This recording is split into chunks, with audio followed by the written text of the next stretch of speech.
राजस्थान की शिक्षा व्यवस्था को लेकर एक बार फिर से बड़ा और सख्त संदेश सामने आया है।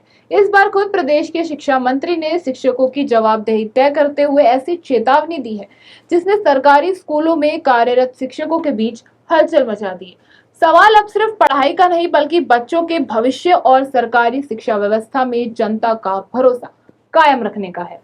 दरअसल शिक्षा मंत्री मदन दिलावर ने दो टूक शब्दों में कहा है कि जो शिक्षक अपने बच्चों को सरकारी स्कूल में नहीं पढ़ाते, उन्हें सरकारी स्कूल पर टिप्पणी करने का कोई नैतिक अधिकार नहीं है। उनका कहना है कि अगर शिक्षक स्वयं अपने स्कूलों पर भरोसा नहीं करते तो आम लोगों का विश्वास कैसे बढ़ेगा। उन्होंने शिक्षकों से अपील की है, पहले खुद सरकारी स्कूलों पर भरोसा दिखाई, तभी समाज का भरोसा मजबूत होगा। यही नहीं, शिक्षा मंत्री ने परीक्षा परिणामों को लेकर भी कड़ा रुख अपनाया है। उन्होंने साफ कहा है कि अगर किसी स्कूल का रिजल्ट लगातार खराब रहता है तो संबंधित शिक्षकों से जवाब मांगा जाएगा।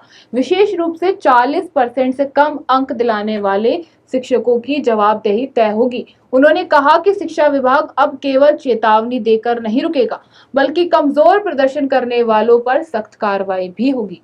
सबसे बड़ा संदेश देते हुए मदन दिलावर ने कहा कि जो शिक्षक पढ़ाने में रुचि नहीं रखते, उन्हें अपनी जिम्मेदारी ईमानदारी से निभाना नहीं चाहते, वे स्वैच्छिक सेवानिवृत्ति यानी वीआरएस लेकर घर बैठ जाएं।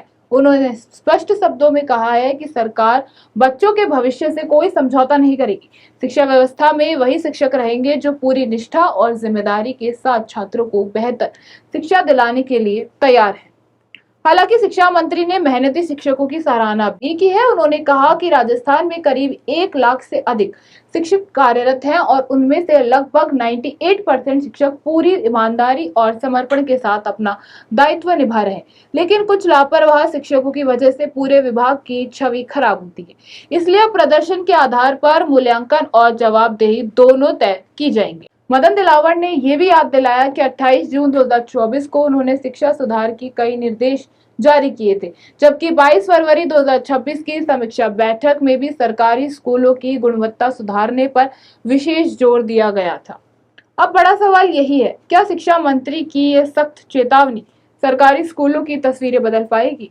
क्या शिक्षक अपने बच्चों को सरकारी स्कूल में पढ़ाने के लिए आगे आ पाएंगे? क्या कमजोर प्रदर्शन करने वाले शिक्षकों को वास्तव में कार्रवाई होगी? और क्या वीआरएस का संदेश शिक्षा विभाग में बड़ा बदलाव लाएगा? इन सवालों के जवाब अपने आने वाले समय में मिलेंगे, लेकिन इतना तय है कि राजस्थान की शिक्षा व्यवस्था में अब जवाबदेही, प्रदर्शन और अनुशासन का नया दौर शुरू हो चुका है।